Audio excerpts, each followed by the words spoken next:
ధనాగారం శ్రీ కవికొండల చంద్రధరం గారి నవల ధారావాహికగా మీకు వినిపిస్తున్నాను కదా. మరి ఇప్పుడు మీకోసం ధనాగారం నవల ధారావాహిక 9వ భాగం తీసుకొచ్చాను.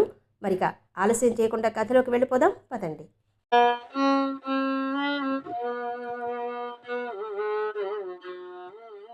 ఆమె ఫ్రెంచ్ భాషలో ఇలా చెప్పింది. నేను పేరుకు మాత్రమే రష్యన్ని, కానీ పెరిగిందంతా ఈజిప్ట్లో. మా అమ్మ పిరమిడ్స్ చూడ్డానికి వచ్చిన పర్యాటకులకు పురాతన వస్తువులు అమ్మే షాపులో పనిచేసేది. ఆ షాపు యజమాని నకిలీ పురాతన వస్తువులు అమ్ముకునేవాడు. నేను రష్యా దేశంలో పుట్టాను. మా తండ్రి ఆర్మీలో కెప్టెన్గా పనిచేసేవాడు. అప్పుడు కమ్యూనిస్టు ప్రభుత్వానికి వ్యతిరేకంగా పెద్ద ప్రజా ఉద్యమం నడిచింది. ఆ ఘర్షణల్లో మా నాన్న మరణించాడు. అక్కడి దారుణమైన పరిస్థితులకు తట్టుకోలేక మా అమ్మ జర్మనీ పారిపోయింది. అక్కడ కూడా సరైన ఆదరణ లభించక ఈజిప్ట్ చేరింది. అప్పుడు నా వయస్సు 6 సంవత్సరాలు. మేము నైలు నదీ తీరంలో చిన్న ఇల్లు అద్దెకు తీసుకుని జీవించేవాళ్ళం. నా బాల్యమంతా అక్కడే గడిచింది. నన్ను మా అమ్మ కాలేజీ చదువు కోసం ఫ్రాన్స్లో చేర్చింది. ఆ సంవత్సరమే ఆవిడ మరణించింది. నేను ఫ్రాన్స్లో నిలదొక్కుని చదువుకునేదాన్ని. సెలవుల్లో ఈజిప్ట్ వెళ్ళి పిరమిడ్స్ వద్ద గైడ్గా పనిచేసి కొంత డబ్బు సంపాదించేదాన్ని. అందువలన నాకు ఆర్కియాలజీ అంటే ఇంట్రెస్ట్ కలిగింది. అందులో డాక్టరేట్ అయ్యాను. ఈజిప్షియాలజీ, ఆంథ్రపాలజీ, మ్యూజియమాలజీ వీటిలో పీజీ చేశాను. కాబట్టి నేను రష్యనే అయినా నాకు రష్యన్ అంతగా రాదు. అలా మాటలు చెప్పుకుంటూ భోజనం ముగించారు. నటాషా మురళికి గుడ్ నైట్ చెప్పింది. మర్నాడు ఉదయం 8ంటికి కనపడమని చెప్పింది. గణపతి నిరాశ చెందాడు. తనతో బిజినెస్ విషయం మాట్లాడకుండానే ఆ రోజు గడిచిపోయిందని. అసలు ఈ అమ్మాయి ఇంత దూరం ఎందుకు రమ్మంది అనుకున్నాడు మనసులోనే. కుర్చీలో నుంచి లేచి మురళి వెంట వెళ్ళడానికి సిద్ధమయ్యాడు. లాంగ్మెన్, నిన్ను వెళ్ళిపోమనలేదు అన్నది నటాషా. మురళి ట్రాన్స్లేట్ చేసి చెప్పాడు. నువ్వు నాతో రూమ్కి రావాలి అని చెప్పింది స్పష్టంగా. గణపతికి మతిపోయింది. ముందుగా దుబాసి లేకుండా మాట్లాడాలనుకున్నాడు. కానీ ఇప్పుడెలా? తను చెప్పదలుచుకుంది ఆమెకు అర్థం కావాలి కదా. నటాషా గణపతి చేయి పుచ్చుకుని మురళికి బై చెప్పింది. గణపతికి గుండె గుబులు గుబులుగా ఉంది. ఈమె చూస్తే చాలా అందంగా ఉంది. తన క్లాస్మేట్ మనోహర్ భార్యది ముఖం అందం, ఈమెది బాడీ అందం, అవయవ సౌందర్యం. రష్యా దేశం బాలిక కావడం వలన బలిష్టంగా ఉంది. నటాషా గణపతిని నేరుగా సితారాలో రూమ్ నెంబర్ 505కి తీసుకువెళ్ళింది. గణపతిని వచ్చి బెడ్ పైన కూర్చోమంది. బెడ్ తెల్లగా ఎత్తుగా ఐరావతంలా ఉంది. గణపతి బెరుగ్గా మంచం అంచు మీద కూర్చున్నాడు. నటాషా బెడ్ మీద ల్యాప్టాప్ తెరిచింది. దానికి ఒక పెన్ డ్రైవ్ అమర్చింది. ఏవేవో బొమ్మలొచ్చాయి. అవన్నీ కాదని ఒక ఫోటో ఫైల్ ఓపెన్ చేసింది. గణపతిని దగ్గరగా వచ్చి కూర్చోమన్నది. ఫైల్లో ఏం చూపిస్తుందో అని భయపడ్డాడు. లాంగ్మెన్, ఇంకా దగ్గరకు రా అన్నది చేయి పుచ్చుకుని దగ్గరకు లాక్కుంటూ. తను గణపతి భుజం మీదుగా వంగి స్క్రోల్ చేసింది. అందులో గుహలో తను తీసిన ఆయుధాల ఫోటోలున్నాయి. తను ఫోటోలు తీసిందే గాని చూసింది లేదు. అంతా హడావిడి. ఆయుధాలన్నీ చక్కగా ఒక వరుసలో అమర్చి ఉన్నాయి. కత్తులు, శూలాలు, డాళ్ళు, గొడ్డళ్ళు, ఇంకా చాలా వాటికి పేర్లే తెలీదు. ఇందులో సామంతరాగోల ఏది అని అడిగింది. నాకు తెలీదు, ఇంగ్లీష్లో చెప్పాడు. నటాషా ఏదో సాఫ్ట్వేర్ ఓపెన్ చేసింది. తను ఫ్రెంచ్ భాషలో టైప్ చేస్తే స్క్రీన్ మీద తెలుగు భాషలో తెలుగు లిపిలో వచ్చింది. గణపతికి ఆ సాఫ్ట్వేర్ను అర్థం చేసుకోవడానికి కొంచెం సమయం పట్టింది. చివరకు నాకు తెలీదు అని టైప్ చేశాడు. స్క్రీన్ మీద ఫ్రెంచ్ భాషలో వచ్చింది. నటాషా మెచ్చుకోలుగా గణపతికి షేక్ హ్యాండ్ ఇచ్చింది. ఇక దుబాసి అవసరం ఉండదు. నువ్వు ఎలాగైనా తెలుసుకోవాలి. తెలుసుకోగలవా? ఎలా తెలుస్తుంది? ఇప్పుడు కత్తి యుద్ధాలు పోయాయిగా. లాంగ్మ్యాన్, ఈ ఆయుధాలు పల్నాటి యుద్ధం నాటివి. నీకు తెలీదా? పల్నాటి యుద్ధం? అవును, పల్నాటి యుద్ధం. ది వార్ ఆఫ్ పల్నాడు క్రీస్తు శకం 1176-1182 మధ్య జరిగింది. అందులో బాలచంద్రుడు అనే సేనాపతి సామంతరాగోల అనే ఆయుధాన్ని ఉపయోగించాడు. ఆ ఆయుధం ఇందులో ఉండొచ్చు. నేను 1990లో పుట్టాను. 1176లో నేను లేను అన్నాడు గణపతి. షిట్, నీ తలకాయ. నువ్వు నేను లేము. అంత మాత్రం చేత చరిత్ర లేదా? నువ్వు పుస్తకాలు చదవలేదా? నేను ఇంజనీరింగ్ పుస్తకాలు చదువుతాను. నువ్వు తెలుగువాడివేనా? నీ చరిత్ర నువ్వు చదవవా? No reply. నువ్వు సమగ్రాంధ్ర సాహిత్యం బై ఆరుద్ర చదివావా? ఆయన పూర్వం సినిమా పాటలు రాసేవాడు, ఇప్పుడు లేడు. ఆయన చరిత్ర కూడా రాశాడు. నేను హిస్టరీ పుస్తకాలేవీ చదవలేదు. నువ్వు చెబుతుంటే సిగ్గుపడుతున్నాను. నేను చాలా బీదవాడిని. డబ్బులు లేక ఇంజనీరింగ్ 2 సంవత్సరాలు చదివి ఆపేశాను. ఇప్పుడు డబ్బులు సంపాదించాలి. పేదరికాన్ని గురించి నాకు చెప్పకు. మా అమ్మ రష్యా నుండి కట్టుబట్టలతో వచ్చింది. నన్ను పోషించడానికి చాలా కష్టపడింది. డబ్బులు నేనిస్తాను. ఎంత? నువ్వు ముందర సామంత రాగోల కనిపెట్టు. ఇన్ని కత్తులుండగా పీక కోసుకోవడానికి సామంత రాగోలే కావాలా? పిచ్చివాడా, నేనా ఆయుధం పట్టుకుని ఒక పేపర్ పబ్లిష్ చేసుకోవాలి. ఇంటర్నేషనల్గా ఒక డిస్కవరీగా ఉంటుంది. దాని ఇంపార్టెన్స్ నీకు తెలీదు. నువ్వు ఈ మొత్తం ఆయుధాలు తీసేసుకో. అందులో నుంచి నువ్వే వెతుక్కో. మొత్తానికి నువ్వెంతిస్తావో చెప్పు. ఏం తీసుకోమంటావు? మొత్తం తీసేసుకో. నీ మొత్తం నేను ఎలాగూ తీసేసుకుంటాను. నువ్వు అడగకుండానే తగినంత ఇస్తాను. నువ్వెంతిస్తావో చెప్పాలి. నా సర్వస్వం నీకే ఇస్తాను. మగవాళ్ళు పిచ్చి వెధవలు. కొంచెం అందంగా కనిపిస్తే చాలు, ఆడదాని వెంట పడతారు. కానీ నిజమైన అందం మగవాడిదే. నువ్వు ఎంత హ్యాండ్సమ్గా ఉన్నావో నీకు తెలీదు. నీ అంత పొడుగు అందరూ ఉండరు. ఈ రాత్రి నాది. నీ అందం ఆస్వాదించందే వదలను. గణపతికి పూర్తిగా మతిపోయింది. అప్పటికే తను తన వెనకాల కూర్చుని భుజంపైన తలపెట్టి తన భారమంతా తనపైన మోపి తన చుట్టూ 2 చేతులు వేసి కీబోర్డు పైన టైప్ చేస్తోంది. తను సమాధానం టైప్ చేద్దామంటే చేతి వేళ్లు కదలడం లేదు. వెంట్రుకలన్నీ నిక్కబొడుచుకున్నాయి. ఆమె ఉద్దేశమేంటో ఇప్పుడిప్పుడే తెలుస్తోంది. దేవతలు కరుణిస్తే ఇలాగే ఉంటుంది. భూమి మీదే స్వర్గం. మళ్ళీ స్క్రీన్ మీద నీకర్థం కాకపోతే అర్థమయ్యేటట్టు నేనే చేసి చూపిస్తాను అని వచ్చింది. నువ్వు నాకు రష్యా పాఠాలు నేర్పుతావా అని టైప్ చేశాడు. ఒక్క రష్యనేనా? జర్మన్, ఫ్రెంచి, ఈజిప్షియన్ రోజుకొక పాఠం నేర్పుతాను. నటాషా పెద్ద లైట్లన్నీ ఆర్పేసింది. సముద్రం నురగలాంటి నల్లని బెడ్ మీద చంద్రుడి వెన్నెల లాంటి ఎర్రలైటు పడుతోంది. ల్యాప్టాప్లో ఛార్జ్ అయిపోయింది. గణపతి ఆదమరిచి నిద్రపోయాడు. నటాషా తట్టి లేపింది. లైమ్ టీ తాగుతావా? సరేనన్నట్టు తల ఊపాడు. గణపతి బెడ్ మీద నుంచి వాష్రూంలోకి వెళుతూ నటాషా వేడివేడి టీ డికాషన్ 2 మగ్గుల్లోకి వంపింది. షుగర్ క్యూబ్స్ వేసి లైమ్ జ్యూస్ పిండింది. పాలు లేని టీ తాగడం తనకదే మొదటిసారి. రుచి పుల్ల పుల్లగా బాగానే ఉంది. కానీ పుల్లయ్య టీ బడ్డీలో సింగిల్ టీ రుచి రాలేదు. పాలు లేవా అన్నాడు గణపతి. రష్యాలో మిల్క్ టీ ప్రసవించిన ఆడవాళ్లు తాగుతారు అంది. ఛార్జింగ్ పెట్టిన ల్యాప్టాప్లో ఇలా టైప్ చేసింది. నీ రూమ్కెళ్ళి స్నానం చేసి సూట్ వేసుకుని రా. ఇది జేబులో పెట్టుకో. 30,000 రూపాయలు గణపతి ఒడిలో పడేసింది. గణపతికి ఎందుకో తీసుకోబుద్ధి కాలేదు. తను ఆ రాత్రి దాబా నుంచి సింగరాజుకు ఫోన్ చేస్తే ఊరికే వచ్చిందా? 30,000 ఇస్తే వచ్చింది అన్నాడు. 30,000 ఎవరికిచ్చింది చెప్పలేదు.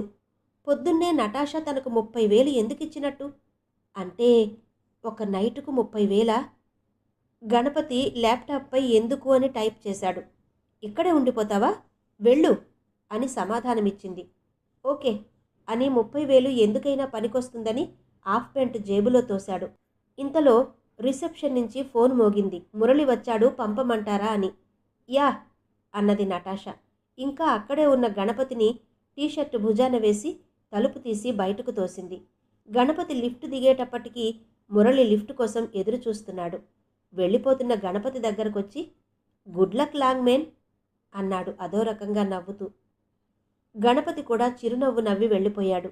గణపతి తిరిగి వచ్చేటప్పటికి పోర్టుకోలో తమ కోసం బొలెరియో జీప్ ఆగి ఉంది. ముగ్గురు వెళ్ళి టిఫిన్ తినేసి jeep వద్దకొచ్చారు.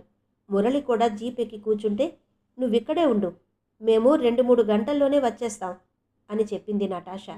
Jeep Ramoji film city దాటి ఔటర్ రింగ్ రోడ్ ఎక్కి ఉత్తరం వైపు ప్రయాణం చేసింది. ఒకచోట రింగ్ రోడ్డు దిగి మట్టి రోడ్ల మీద ప్రయాణించింది.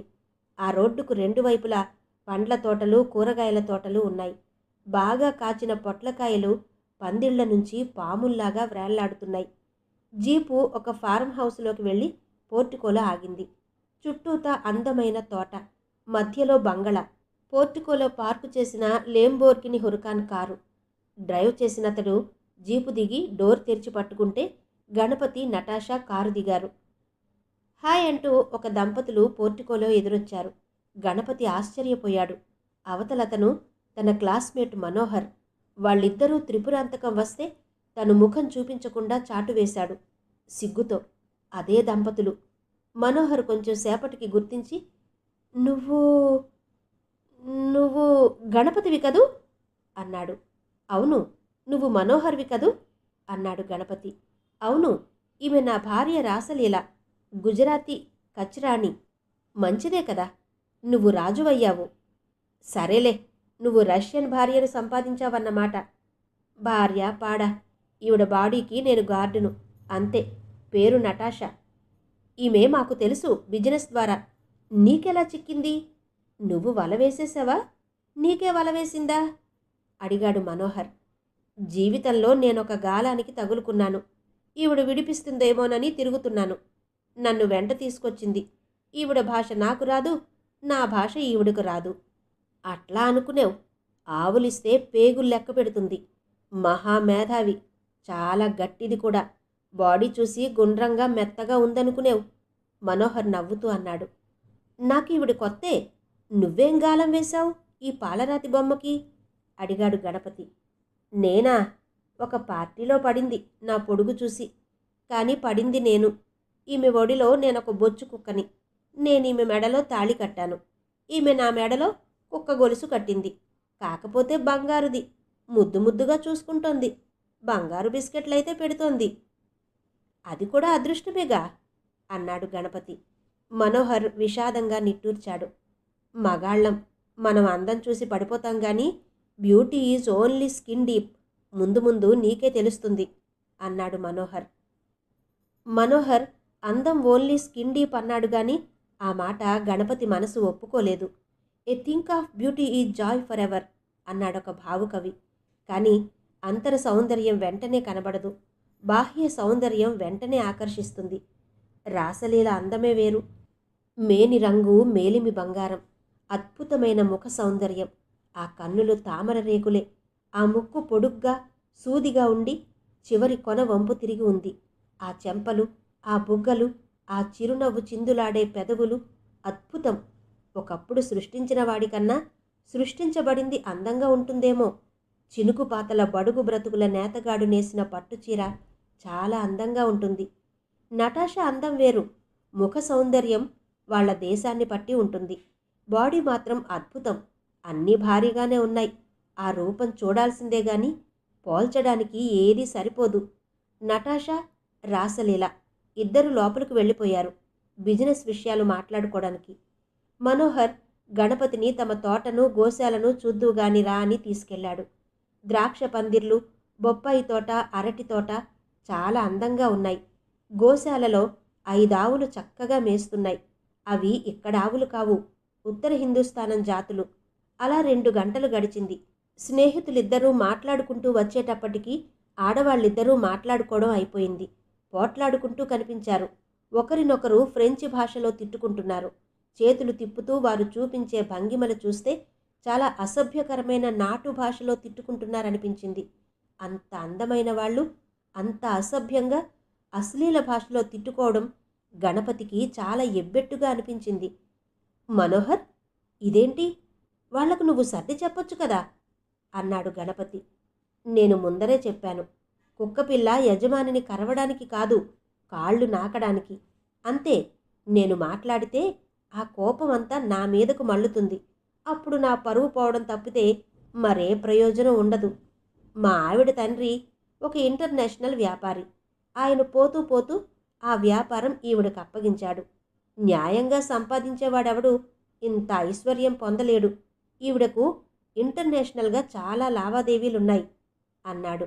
మనోహర్ ఇంటి గుట్టు మొత్తం చెప్పకూడదని. గణపతికి ఏం చెయ్యాలో తోచలేదు. మనోహర్ తన అసక్తత వ్యక్తం చేశాడు. తను వాళ్ళున్న హాల్లోకి వెళ్ళాడు. వాళ్ల భాష అర్థం కాకపోయినా పలుమార్లు ఊటీ, దొడబెట్ట, నీలగిరి పేర్లు వినవచ్చాయి.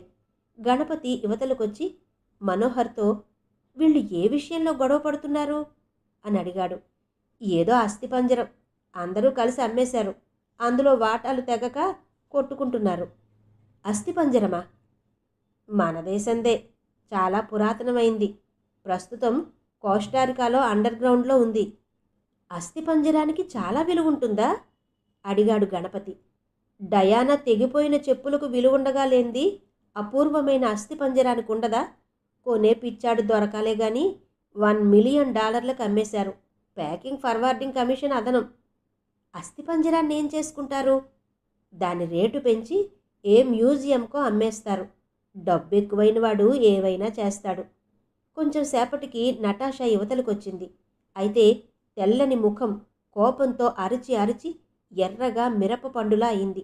ముఖాన పట్టిన చెమటను తుడుచుకుంటూ గణపతి చెయ్యి పుచ్చుకుని లాక్కు వెళ్ళి బొలేరియా జీప్ డ్రైవర్ సీట్లోకి తోసింది. హోటల్కు పోని అంటూ తను అటు తిరిగి వచ్చి పక్క సీట్లో కూర్చుంది. గణపతి ఇగ్నిషన్ కీ తిప్పి బండిని ఏకంగా 5వ గేర్లోకి తోశాడు. జీపు టైర్లు నేల కానడం లేదు. ఆ స్పీడ్ చూసి నటాషా గుండె గొంతుకులోకొచ్చింది. భారతదేశం రోడ్ల మీద జీపు అంత స్పీడ్లో నడిపితే జనాభా త్వరలో సగానికి తగ్గుతుంది. గణపతి జీపును తీసుకొచ్చి సితారా హోటల్ పోర్టుకోలో ఆపాడు, కీస్ను వ్యాలెట్ పార్కింగ్ డ్రైవర్కిస్తూ. తమ గదికి రాగానే నటాషా ల్యాప్టాప్ తెరిచింది. ఒక ముఖ్య విషయం, మనం ఊటీ వెళ్ళాలి అని టైప్ చేసింది. గణపతి ఎందుకు అని టైప్ చేశాడు. నటాషా రిసెప్షన్కు ఫోన్ చేసి ట్రావెల్ ఏజెంట్ను పంపమన్నది. మళ్ళీ ల్యాప్టాప్లో నాకొచ్చిన ప్రైజ్ మనీలో సగం ఇవ్వాలని తగాదా పెట్టుకుంటున్నారు. బయట నుంచి ఏర్పాట్లన్నీ నేనే చేశాను. 10% మాత్రం ఇస్తానంటే ఒప్పుకోవడం లేదు. నన్ను బెదిరించాలని చూస్తున్నారు. మధ్యలో ఈ ఊటీ ఎందుకు? అక్కడకు షేర్ హోల్డర్స్ అందరూ చేరతారు. మీటింగ్ ఉంది. బహుశా రౌడీలను తెచ్చుకుని నన్ను బెదిరిస్తారేమో. మీరు పోలీసులకు ఫిర్యాదు చేయండి. తగిన రక్షణ తీసుకోండి. ఇది భూగర్భంలో జరిగే యుద్ధం. పోలీసులకు తెలియకూడదు. ఒకసారి మురళిని కలవాలి నేను అన్నాడు గణపతి. నటాషా మురళికి ఫోన్ చేసింది. మేము ఊటీ వెళ్తున్నాం. నేను ఇండియాలో ఉన్నంతకాలం నువ్వే నా ట్రాన్స్లేటర్వి. ఇంకే పార్టీకి కుదరొద్దు అని చెప్పింది. ఫోను గణపతికిచ్చింది. గణపతి బాల్కనీలోకి వచ్చాడు. హలో మురళి, నేను గణపతిని మాట్లాడుతున్నాను. ఈమె సరుకు తీసుకుని డబ్బులిస్తుందని నేను ఇక్కడికి వచ్చాను. ఈమెమో నన్ను తన చుట్టూ తిప్పుకుంటోంది. నువ్వు ఈవిడకు చెప్పగలవా? సార్, నేను కేవలం ట్రాన్స్లేటర్ను మాత్రమే. వీళ్ల వ్యవహారాల్లో నేను కల్పించుకోలేను. అలా కల్పించుకుని ఇరుక్కోలేను అన్నాడు మురళి. అవును, మురళి ఒక దుబాసి మాత్రమే. అతడు వీళ్ల వ్యవహారాల్లో ఇరుక్కోలేడు. ఇప్పుడేం చెయ్యాలి? సింగరాజుకు ఫోన్ చేశాడు. ఏవ్రా, ఏంటి సంగతి అన్నాడు సింగరాజు. నేను నటాషా దగ్గరకొచ్చాను. 2 రోజులైంది. 2 నైట్స్ అను. శోభనం పెళ్లి కొడుకువు. అలాగే అనుకో. ఇంకే ముద్దు ముద్దుగా చూసుకుంటోందా? బాగా ఎంజాయ్ చెయ్యి. తంతే గారెల బుట్టలో పడ్డావు.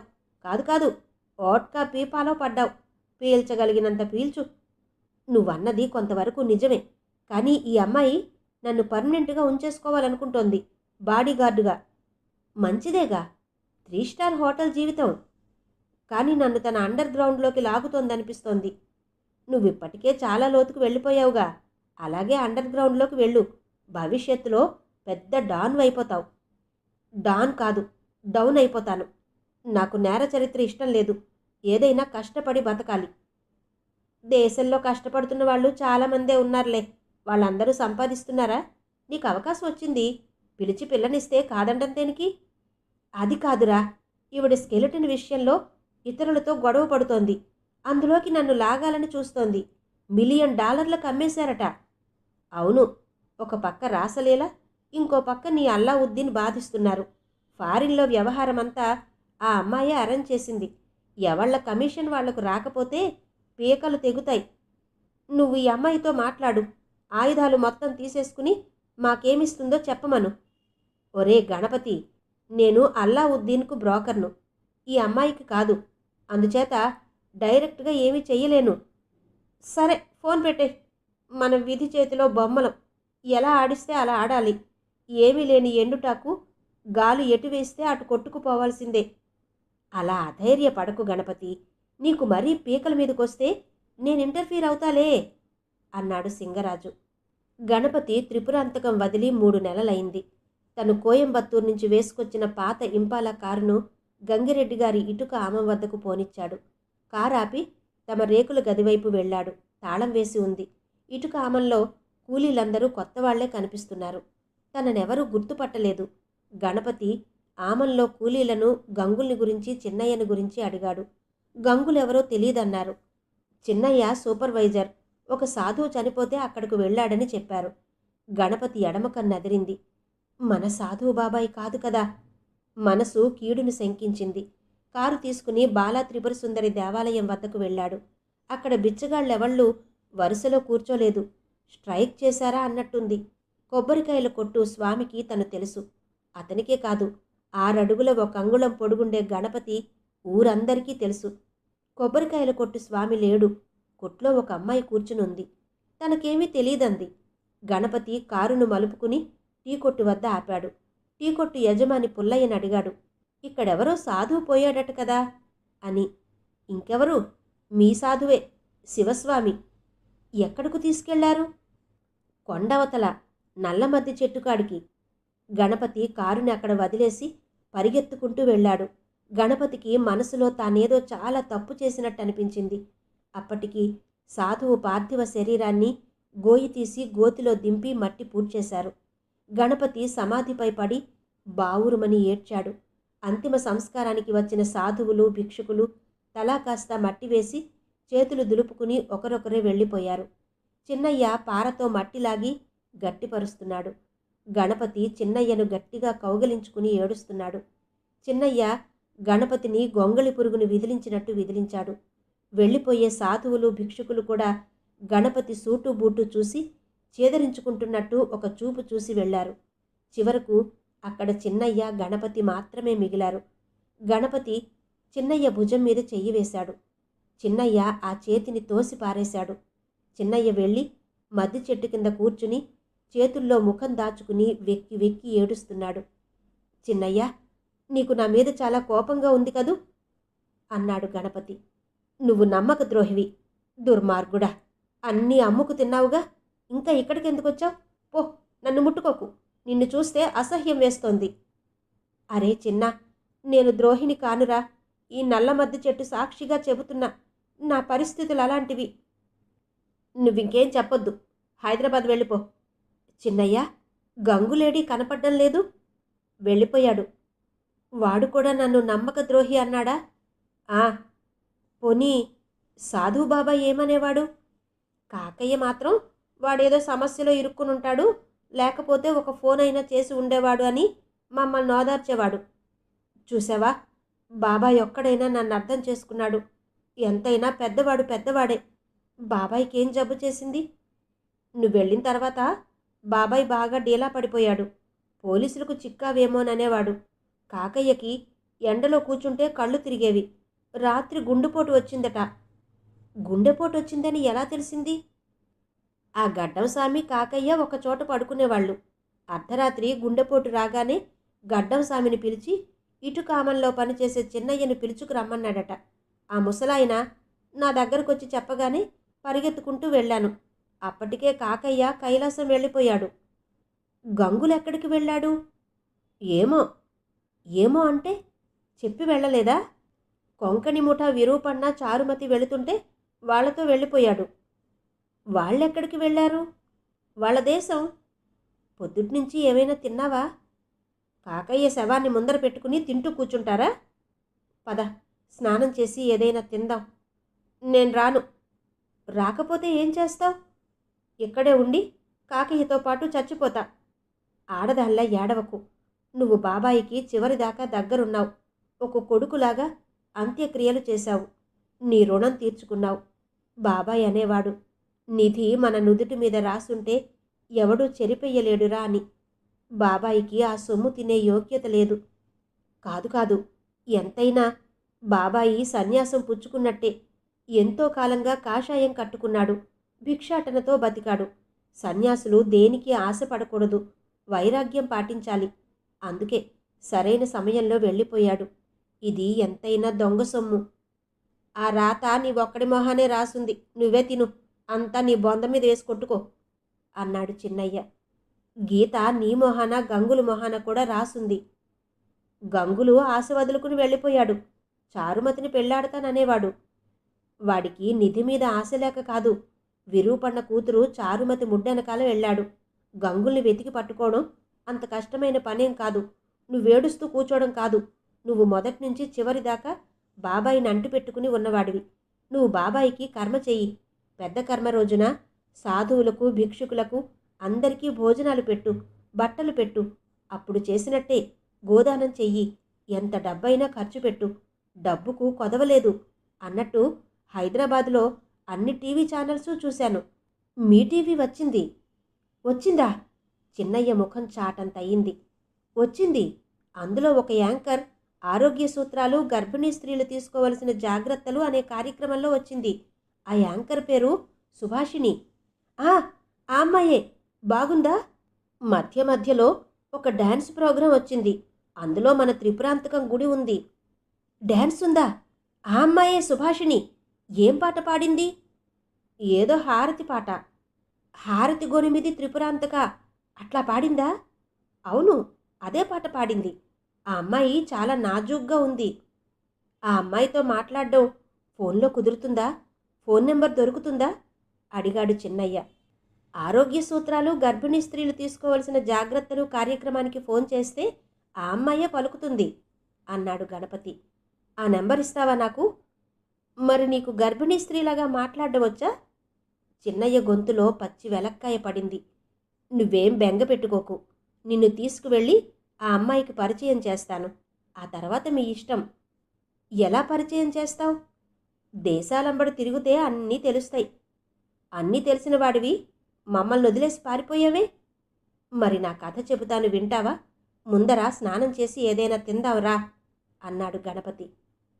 హైదరాబాద్ నుండి కోయంబత్తూరు వెళ్ళడానికి చెన్నైలో ఫ్లైట్ మారవలసి వచ్చింది. 2 ఫ్లైట్ల మధ్య 4 గంటల సమయం ఉంది. నటాషా, గణపతి ఎయిర్పోర్ట్ బయటకొచ్చారు. త్రిశూల్ నుంచి చోర్ బజార్కు రాను పోను క్యాబ్ మాట్లాడుకున్నారు. చోర్ బజార్ వద్ద పార్కింగ్ దొరకడం కష్టమైంది. చోర్ బజార్ వద్ద ఫ్రెంచ్ వాళ్ల షాప్ ఒకటి ఉంది.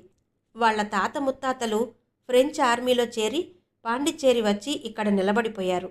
వాళ్ళు నటాషాతో ఫ్రెంచ్ మాట్లాడుతుంటే తమిళం మాట్లాడినట్టే ఉంది. నటాషా అక్కడ కొన్ని వస్తువులు కొంది.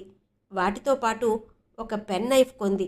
షాప్ వాడు అది ఎంత షార్ప్గా ఉందో చూపించడానికి ఒక గొడ్డు చర్మంలో పొడిచి చూపించాడు. ఇట్టే దిగిపోయింది. ఆ పెన్ నైఫ్ను గణపతి కోటు జేబులో పెట్టడంతో మీనంబాకం ఎయిర్పోర్ట్లో పాస్ అయిపోయింది. ఆలస్యమైన ఫ్లైట్ కోయంబత్తూర్ ఎయిర్పోర్ట్లో దిగింది. లాంజ్లోకి రాగానే ఒక వ్యక్తి నటాషాకు స్వాగతం అనే ప్లకార్డు పట్టుకుని నిలబడ్డాడు. ఇద్దరూ వెళ్ళి అతడు తెచ్చిన టాటా సఫారీలో కూర్చున్నారు. మెట్టుపాల్యంలో కారు కొంతసేపు ఒక రెస్టారెంట్ వద్ద ఆగింది. మళ్ళీ కారు బయలుదేరేటప్పుడు ఒక వ్యక్తి వచ్చి ముందు సీట్లో కూర్చున్నాడు. అతడి జునపాలు మెడ మీద జీరాడుతున్నాయి. డార్క్ కలర్ కళ్ళద్దాలు పెట్టుకున్నాడు. మెడలో స్టీల్ చైన్ లాకెట్ వేలాడుతోంది.